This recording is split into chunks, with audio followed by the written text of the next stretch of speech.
everybody. On this episode, we're going to do dehydrated foods. Now, a friend of mine called me up and texted me and she said, how do I do sun-dried tomatoes? So I said, okay, Katya, here's how you do it. And then it sparked the idea.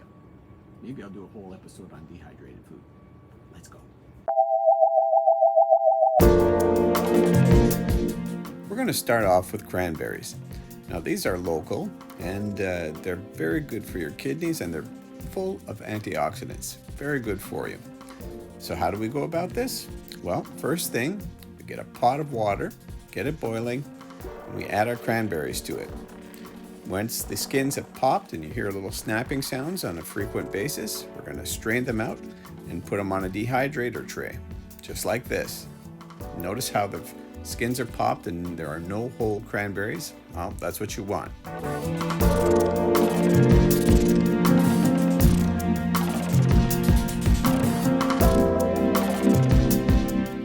And after 10 hours at 125 in your dehydrator, your cranberries are going to look like this.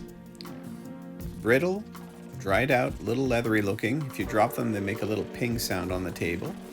And you can use them whenever you like.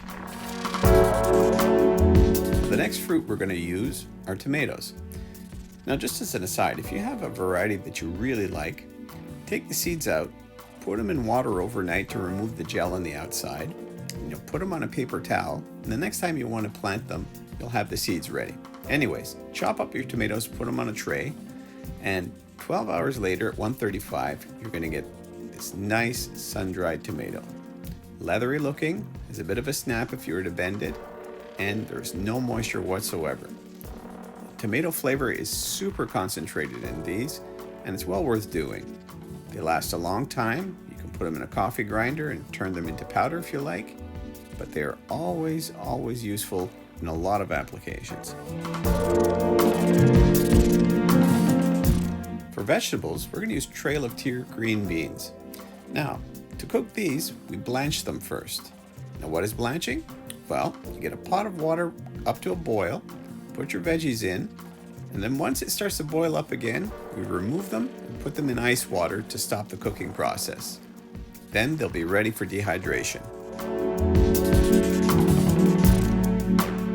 After 9 hours, we get these.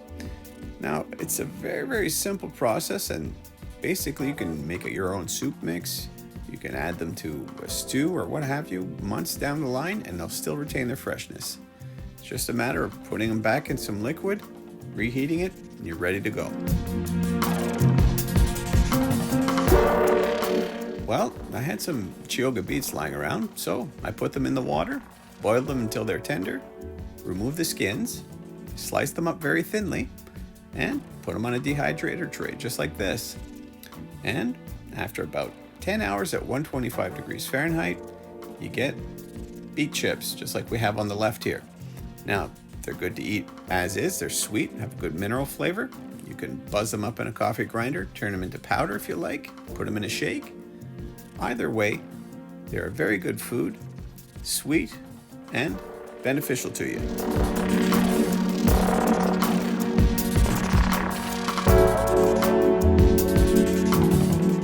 Now, beets are a vasodilator as well, which means they're good for your circulatory system. So it's a good food if you're working out, but personally, I like just to eat them as is. Anyways, we can put them on a plate in this modernist interpretation of Polish food. Here I have some kielbasa sausage, some beet chips, pickled turnip, a bit of apple and dill foam, and a pickled green bean. You can do whatever you want with these sort of foods. Just use your imagination. It's tasty and it's fun. And you can also make dried ginger if you want to make your own for cooking and baking. You can use mushrooms. Oh, wait a minute. I'll try it again. Mushrooms. There we go.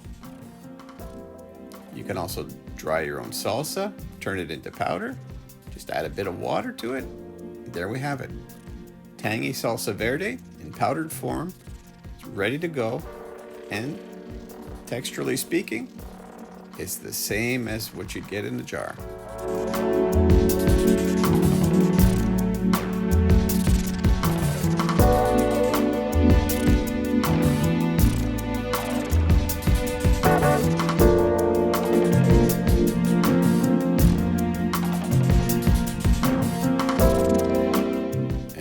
grandmother's poutines à vapeur or steamed dumplings.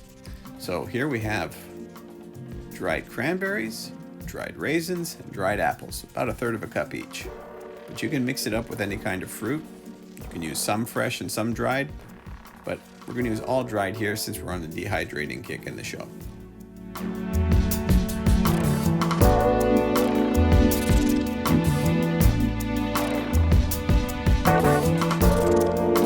So we cream together sugar and butter, and then we're going to add the following ingredients: 1 egg, some flour, some baking powder in it, some milk, and then finally we add the dried fruit. So we mix everything together and it looks like this big shaggy mass here. And what we're going to wind up doing is dividing it up and putting it into this silicone muffin tin. Now my grandmother used one big piece of cheesecloth and she steamed it whole, but this is easier. Anyways, we put it into a wok with a tray to hold it up with a lot of steam for about 1 hour and 20 minutes.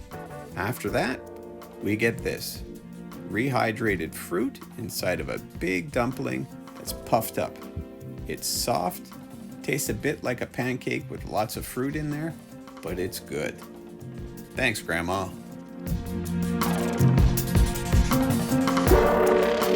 To finish it off, I'm adding some maple syrup here. Now, my grandmother would use molasses, and that is a traditional method. I welcome you to use it, but use what you have on hand. Either way, dehydrated fruit and vegetables are a welcome addition to your diet. They're fun, and it's a way to rediscover your heritage. Have fun, share, like, subscribe, and I'll catch you later.